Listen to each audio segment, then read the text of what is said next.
살지 못하는 우리 인생인데 513년이라고 하는 긴 날들은 우리가 생각할 때 참으로 상당히 긴 시간에 해당돼요.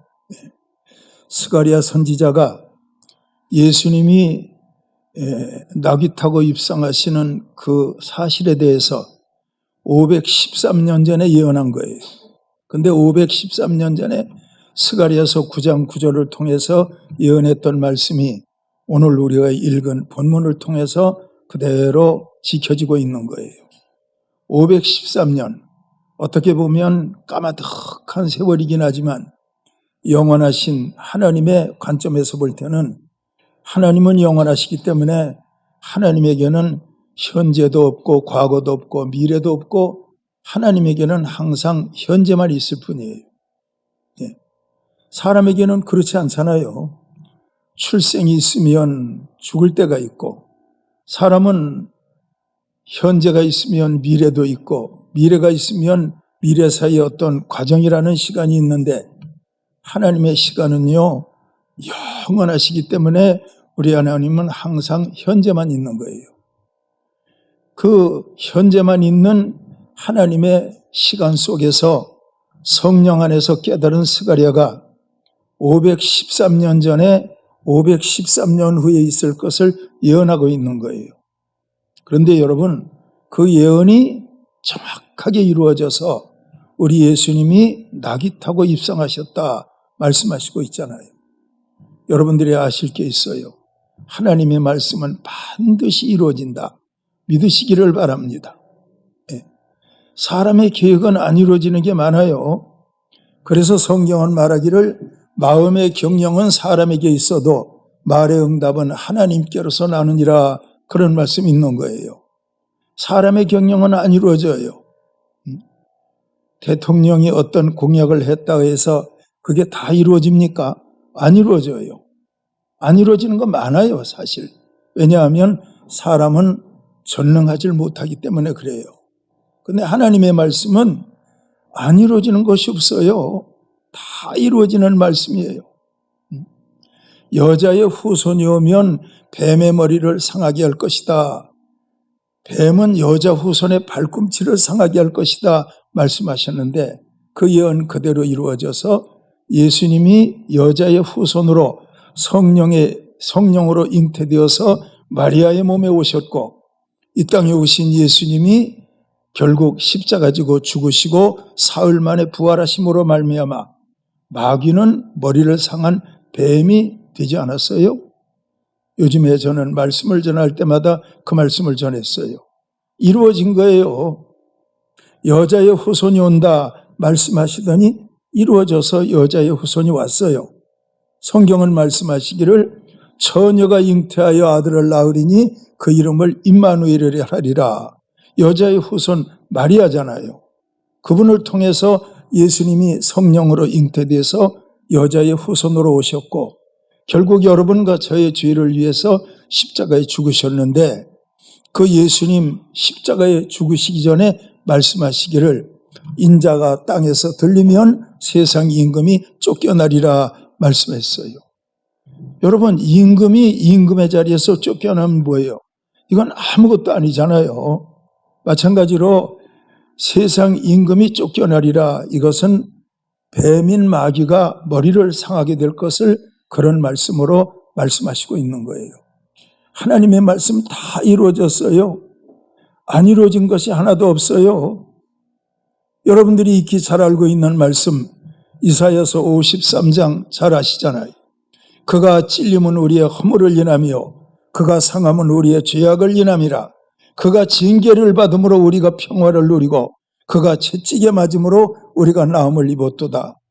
십자가 사건을 그처럼 명료하게 나타낸 부분이 어디 있어요? 이사야가 명료하게 예언하고 있잖아요. 근데 그대로 다 이루어졌잖아요. 나귀 타고 오신다, 이루어졌잖아요. 안 이루어진 것이 뭡니까? 재림.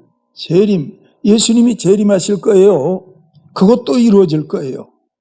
지금까지 모든 일이 다 이루어졌기 때문에 앞으로 예수님이 재림하시는 그 말씀도 이루어질 거예요.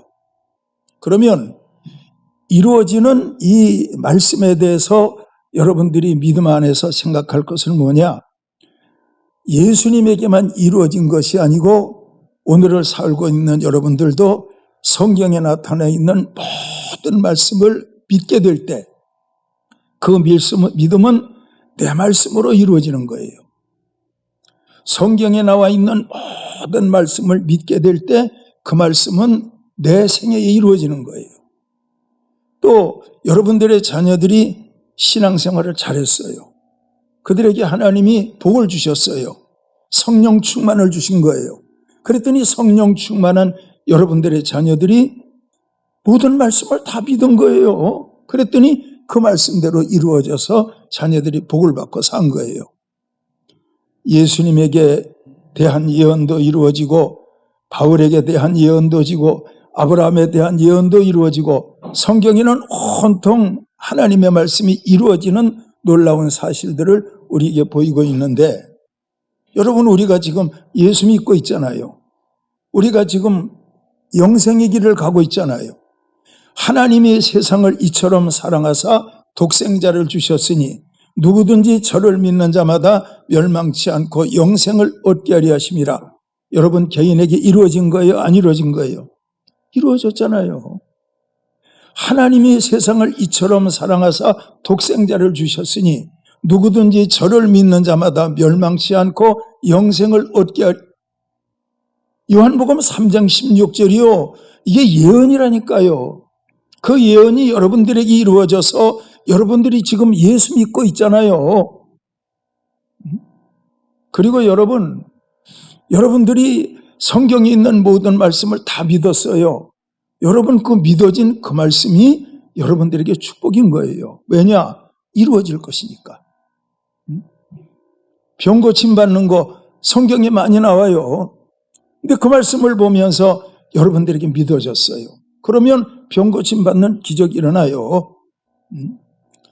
어떤 사람이 너무 물질적으로 힘들었어. 근데 그 사람이 하나님을 잘 믿었더니 물질의 문제 해결받고 하나님 앞에 축복받아서 물질로 주님의 일을 많이 했어. 물질의 축복이라는 하나님의 말씀이 그 사람에게 이루어진 거예요.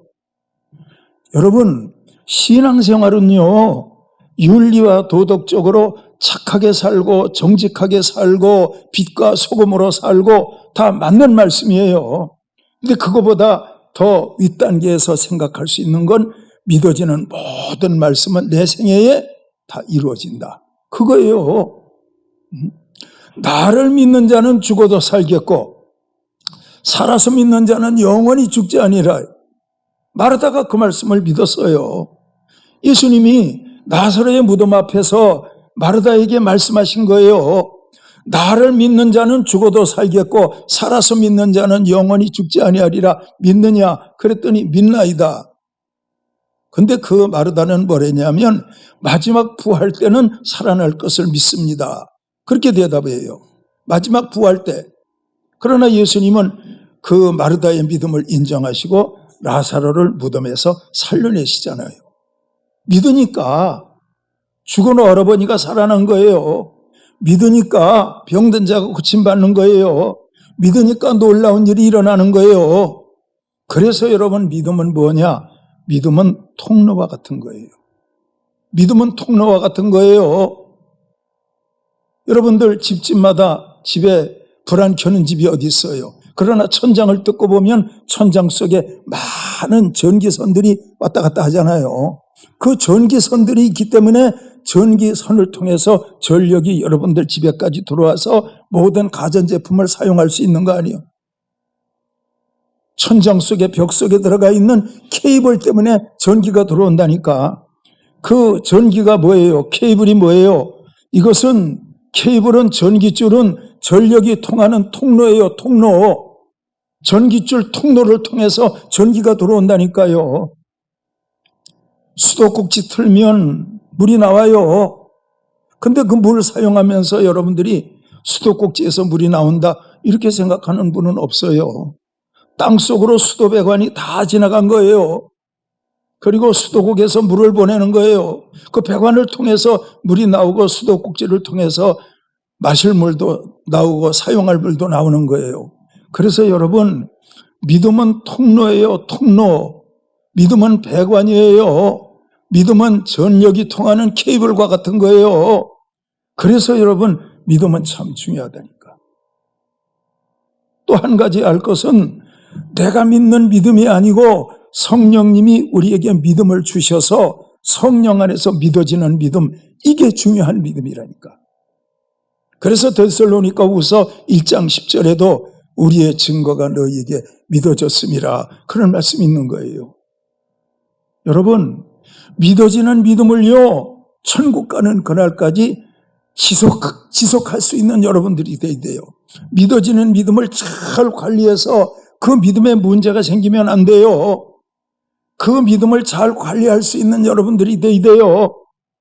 그럴 때 기도의 응답도 나타나고 기적도 있는 것이고, 무엇보다도 귀한 것, 믿어지는 믿음이 그 통로를 통해서 여러분들에게 나타날 수 있는 거예요. 아시겠습니까? 자, 스가랴 선지자가 513년 후에 있을 것을 환상으로 본 거예요. 근데 그분은 그것을 믿은 거예요.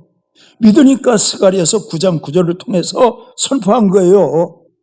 오늘날 성경을 통해서 종료주의를 맞는 모든 교회들이 그 말씀을 증거하면서 스가랴 선지자에 대해서 말하지 않겠어요? 스가랴가 그 사실이 믿어지지 않았더라면 말씀을 통해 어떻게 기록할 수 있겠어요? 믿으니까. 알겠습니까?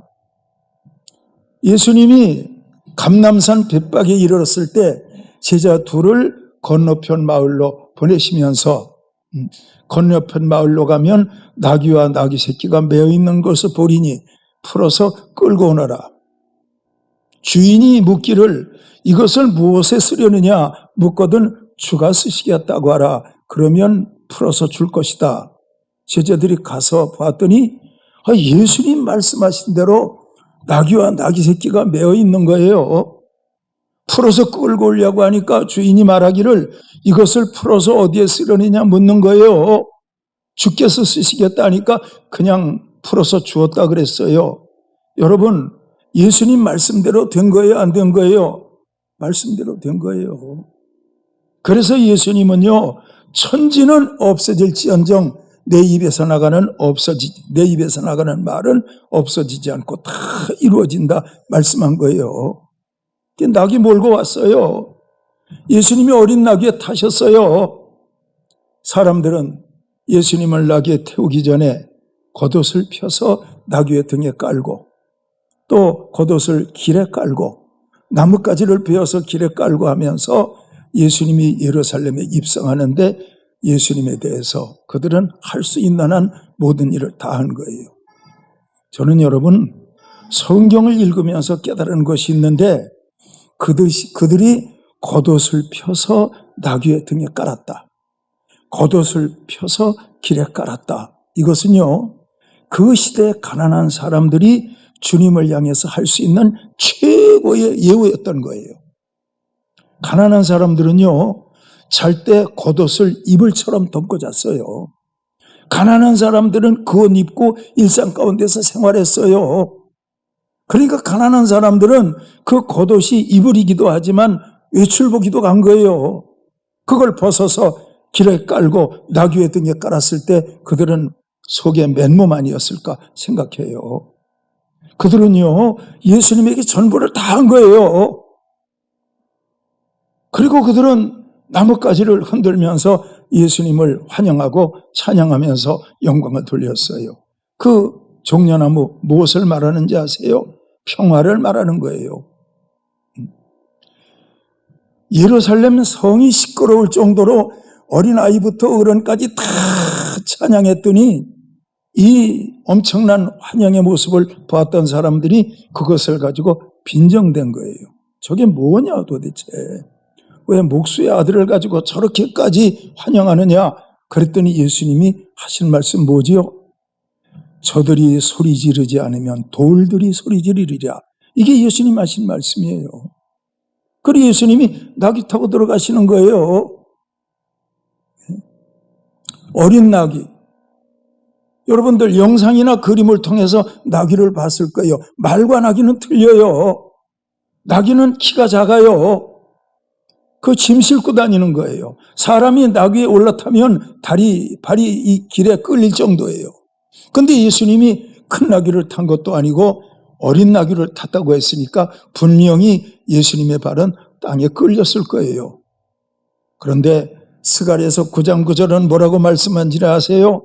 예수님은 공의로우시고 예수님은 겸손하셔서 어린 나귀를 탔다 말씀하고 있는 거예요. 예수님 겸손하셨어요. 예수님 공의로우셨어요. 겸손하신 예수님이 나귀를 탔다니까. 오늘날 여러분, 나라마다 국가 원수들이 있는데 그들이 티코 타고 다닙니까? 그들이 작은 차 탑니까? 아니요. 방탄장치가 되어 있는 비싼 차를 타요. 왜? 암살당하지 않기 위해서. 그리고 일반 사람들은 그 차 가까이 가질 못해요. 경호원들이 무장하고 있기 때문에 가까이 갈 수가 없어요. 그래서 세상 권력자들은 그들의 세계에서 그들은 하늘 꼭대기에 있는 사람들이에요. 그러나 예수님은 어때요? 어린 나귀를 탔으니까 아이들도 가까이 가서 예수님하고 눈높이 같이 할 수 있어요. 가난한 자들도 가까이 가서 예수님과 눈높이 할 수 있어요. 그래서 예수님은 사람들에게 별명이 붙었는데 죄인과 세리의 친구로다. 예수님은 항상 겸손하게 사셨으니까. 그 예수님이 이 땅에 오셔서 정말 하나님의 아들인 것 과시하시면서 예수님이 명마를 타고 다니고 황금마차를 타고 다니셨더라면 사람들과 어떻게 어울릴 수가 있겠어요? 그런데 예수님은 항상 그렇게 사셨어요. 그래서 겸손하신 예수님인 거예요. 여러분들은 어떻습니까? 여러분들은 살아가면서 여러분들 주변에 모든 사람들이 어울릴 수 있는 그런 성격 가지고 사십니까? 아니면은 가난하고 힘들고 어려웠을 때는 모든 사람들과 자연스럽게 어울렸는데 지금은 나는 그 사람들과 어울리질 못해. 혹시 그런 사람은 아닙니까? 여러분, 우리는 주님을 닮아야 돼요. 주님을 닮아야 돼요. 모든 사람과 어울릴 수 있는 친구가 될 수 있는 그런 관계, 이게 종료주의를 맞으면서 우리가 생각할 수 있는 예수님의 겸손함이 아닐까 생각해 봅니다. 우리는 잘 알고 있는 거 있어요.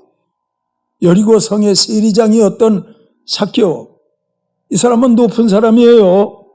돈이 많았어요. 근데 예수님께서 여리고 시내 한복판을 지나가신다고 하는 그 소식을 듣고 예수님 만나기 위해서 뽕나무에 올라간 거예요. 키가 작았어요. 사람들 틈에서는 예수님을 볼 수 없어요.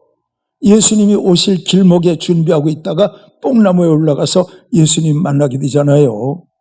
거기 보면요, 예수님이 삭개오를 보면서 우러러 보시면서 물론 높은 데 계시니까 쳐다보셨겠지만 저는 그 말씀을 보면서 삭개오와 예수님이 마음과 마음이 통했다. 그래서 사람들은 삭개오를 보면서 저 사람 죄인인데 아유, 예수님이 왜 죄인을 보고 아는 채 그럴 수 있을지 몰라도 예수님은 삭개오를 보면서 내려오너라. 하나님의 구원이 내게 임했느니라. 삭개오가 즐거워하며 예수님과 제자들을 자기네들 집으로 영접했다 말씀하고 있어요. 예수님은요, 삭개오에도 어울렸어요. 세리와도 어울렸어요. 창기와도 어울렸어요. 그런 예수님이에요. 근데 그 예수님에 대해서 겸손하여 나귀를 타셨다 이런 말씀도 있지만 또 어떤 말씀이 있는지 아세요? 예수님은 공의로우시다 말씀하시고 있어요. 공의롭다, 이것을 찾아봤더니 공정이라고 나오더라고요. 여러분, 오늘날 세상법이 공정합니까? 공정하지 않습니까? 저는 사사기 말씀을 읽으면서 이 말씀이 떠올라와요.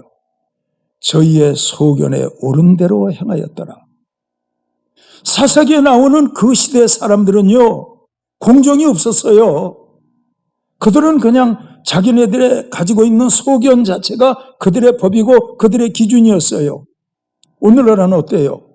오늘날도 똑같은 세상을 우리는 살아가고 있는 거예요.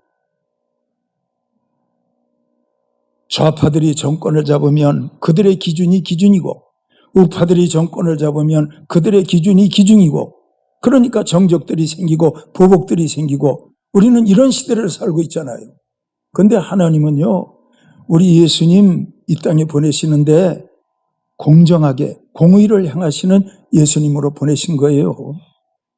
저는 한번 그런 생각을 해봐요. 이 땅 위에 정말 법이 집행되는 공의가 살아있는 공정한 세상이라면 변호사가 필요가 있을까? 법대로 한다면.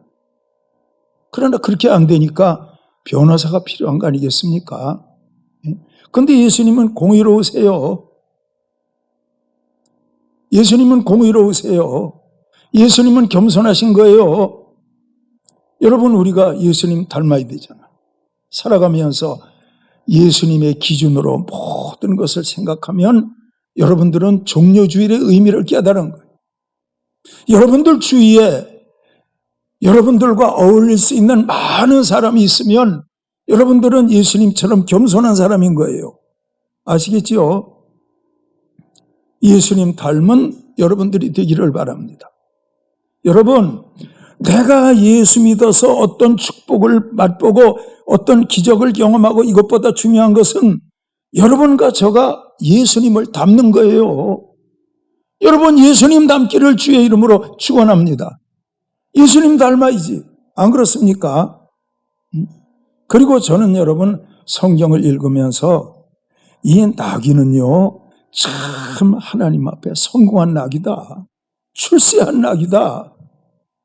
성공과 출세는 사람에게 해당된 단어일 수 있지만 이 나귀는 성공했다. 출세했다. 예수님 말씀하시기를 내 이름으로 냉수 한 그릇 대접하는 자에게도 그날에 있어 상이 있을 것이다 말씀하셨는데 이 나귀는 예수님을 등에 태웠잖아요. 그리고 지금 예루살렘 성을 들어가고 있잖아요. 나귀가 예수님을 태우지 않았다면 평생 어떻게 됐겠어요? 논 갈고 밭 갈고 무거운 짐 지고 살다가 어떻게 죽었겠지. 그런데 이 나귀가 예수님 태움으로 말미암아 유명한 나귀가 되었잖아요. 예?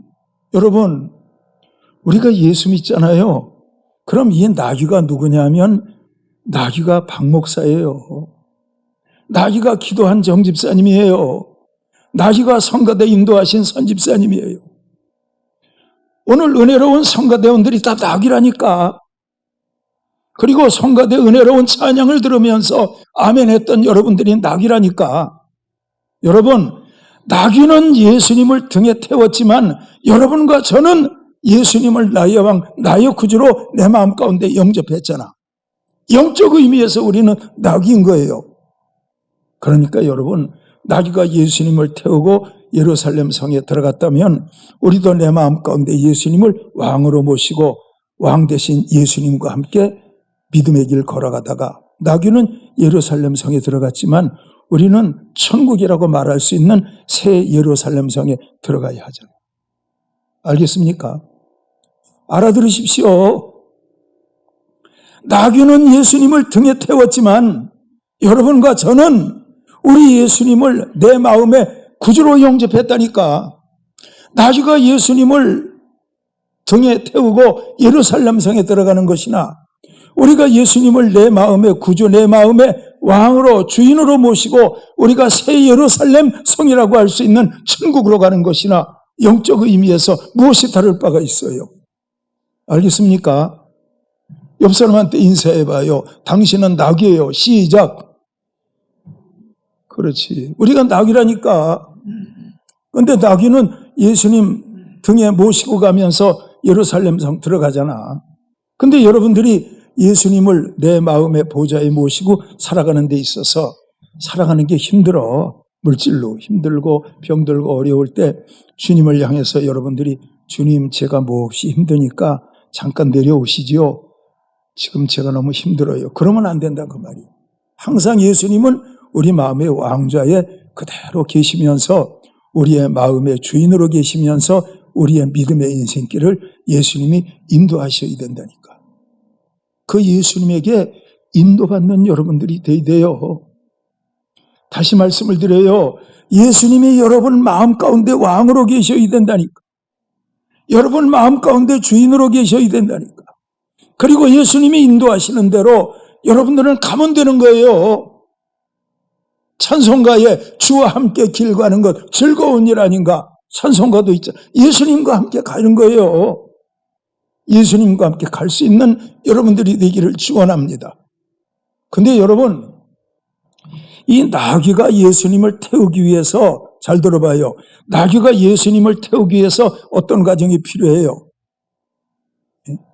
매인 나귀와 나귀 새끼가 있는 것을 보리니 풀어서 끌고 오너라. 주인이 뭐라고 하면 주가 쓰시겠다라. 풀어서 끌고 오너라. 이게 중요한 거예요. 여러분, 우리가요, 예수님을 왕으로 모시고 믿음의 인생길을 가려면 나귀가 풀려야 하는 것처럼 여러분들 가져도 풀려야 한다니까. 주가 쓰시겠다 하면 풀어서 줄 것이다. 주가 쓰시겠다. 그러므로 주가 쓰시겠다. 이 말씀이 나귀를 풀리게 했다니까. 다시 한번. 자, 나귀 주인이 말해요. 이것을 풀어 무엇하려느냐? 주가 쓰시겠다. 예수님 말씀대로 태어난 거예요. 그랬더니 그 사람이 그래 가져가요. 주었단 말이에요. 예수님의 말씀이 나귀를 풀리게 했다니까. 매인 나귀를 자유케 했다니까. 예수님의 말씀이 매인 나귀를 자유하게 했다니까. 마찬가지로 우리가 우리의 마음에 예수님 모시고 살아가기 위해서는 우리가 풀려야 돼요? 묶여야 돼요? 풀려야 되지. 그래서 요한복음 8장에는 진리가 너희를 자유케 하리라. 그런 말씀이 있는 거예요. 풀려야 돼요. 예수님의 십자가 복음이 뭐예요? 여러분들을 죄에서 자유케 하는 게 예수님의 십자가 복음인 거예요. 현장에서 가나마다 붙들린 여인 돌에 맞아 죽을 수밖에 없잖아요. 뭐 다 아시는 거잖아요. 근데 예수님 뭐라고 하셨어요? 너희 중에 죄 없는 자가 먼저 돌로 치라. 사람들이 양심의 가책을 받아 다 돌을 놓고 자기의 곳으로 갔다 그래서 예수님이 그 여인을 자유케 했어요? 안 했어요? 자유케 했잖아요. 마찬가지로 나귀가 풀려야 예수님을 태우는 것처럼 우리가 예수 그리스도의 십자가 복음 안에서 자유함을 얻게 될 때, 죄에서 자유함을 얻게 될 때 내 마음에 예수님을 왕으로 모시고 천국 가는 길을 갈 수 있는 우리가 되는 거예요. 자, 저를 한번 따라해봐요. 매인 나귀가 풀려야 예수님을 태우듯 우리도 죄에서 자유함을 받아야 예수님을 나의 왕으로 모시고 천국길을 갈 수 있다. 그거 아닙니까? 알겠습니까? 그리고 그 예수님과 함께 믿음의 인생길을 걸어가는 거예요. 알아들으시기를 축원합니다. 저는 어제 오후에 말씀 묵상하면서 우리 천국 가신 김영익 목사님이 생각이 났어. 그분은 직장 생활하시면서도 꼭 수요 예배 참석하시고 새벽 예배도 나오시고 그랬어. 그때 나이가 상당히 되셨는데도 한 번은 보니까 수요 예배를 나오셨는데 그때는 목사님이 아니셨지. 평신도 때니 수요 예배를 나오셨는데 보니까 직장에서 일하던 모습 그대로 작업복 입고 작업화 신고 수요일 예배를 나왔다니까. 그러니까 그분은 그때 이미 영의 세계에 눈이 열린 거예요. 그러더니 나이 52이 되셔서 신대원 들어가시고 목사님이 되시고 그렇게 해서 그분 나름대로 예수님을 등에 태우고 주일 하시다가 천국 가셨지.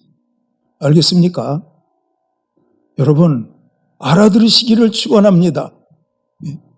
우리는요 다시 한번 말씀드리는데 종료주의를 맞으면서 우리가 영적으로 깨달을 것은 무엇이냐면 풀린 나귀가 자유함을 얻을 때 예수님을 태운 것처럼 죄에서 십자가 복음으로 자유함을 얻을 때 예수님을 나의 왕으로 모실 수 있고 그때부터 왕 대신 예수님과 함께 새 예루살렘이라고 할 수 있는 천국을 향해서 갈 수 있는 여러분과 저가 될 수 있는 거예요. 알아들으시기를 축원합니다. 예수님 왕으로 모셨지요. 성령이 여러분들 마음 가운데 왕으로 계시지요. 그 예수님과 함께 남은 인생길 살아갈 수 있는 여러분들이 되었으면 좋겠어요. 저는 오늘 아침에 새벽 예배 인도하면서 하나님께서 깨닫게 하신 거 있어요. 잘 한번 들어보세요. 성령 충만하면 찬송을 불러도 찬송가 속에서 찬송을 부른다. 성령 충만하면 기도를 해도 기도 속에 파묻혀서 기도를 한다. 성령 충만하면 말씀을 들어도 말씀 속에 들어가서 말씀을 듣는다. 하나님의 은혜가 그를 말씀 가운데 잠기게 하고 찬송 가운데 잠기게 하고 기도 가운데 잠기게 한다. 하나님이 그거 깨닫게 하시더라니까. 그래서 여러분, 말씀의 세계는 지성의 세계가 아니요. 말씀의 세계는 영적인 세계예요. 여러분 안에 계신 성령님이 여러분의 왕이 되셔서 여러분들을 구원의 길, 남은 인생길 인도하시면서 여러분들을 항상 함께 하시기를 축원합니다. 예수님이 오른편으로 가자 그러면 오른편으로 가십시오. 왼편으로 가라 그러면 왼편으로 가십시오. 예수님의 산을 넘자면 산을 넘어가세요. 예수님이 좁은 데로 가라면 좁은 데로 가세요. 그러나 우리가 알 것은 우리가 힘들고 어려운 과정을 주님과 함께 간다 할지라도 힘들고 어려운 과정 그 이후에 좋은 것을 예수님은 내다보고 계시는 예수님이라는 것도 우리는 잊으면 안 돼요. 그래서 좁은 길을 걸으며 밤낮 기뻐하는 것, 주의 성령 함께함이라 그런 찬송도 있는 거예요. 자, 말씀 정리하고 마치겠습니다. 나귀는 예수님을 등에 태웠습니다. 우리도 예수님을 내 마음의 왕으로 모셔야 합니다. 그리고 그 예수님이 인도하시는 대로 우리는 믿음의 인생길을 걸어가야 합니다. 나귀는 예루살렘 성에 들어갔지만 여러분과 저는 천국 새 예루살렘 성에 들어갈 수 있는 구원받은 하나님의 자녀, 하나님의 백성이 되어야 합니다. 알아들으시기를 주의 이름으로 축원합니다. 기도하겠습니다.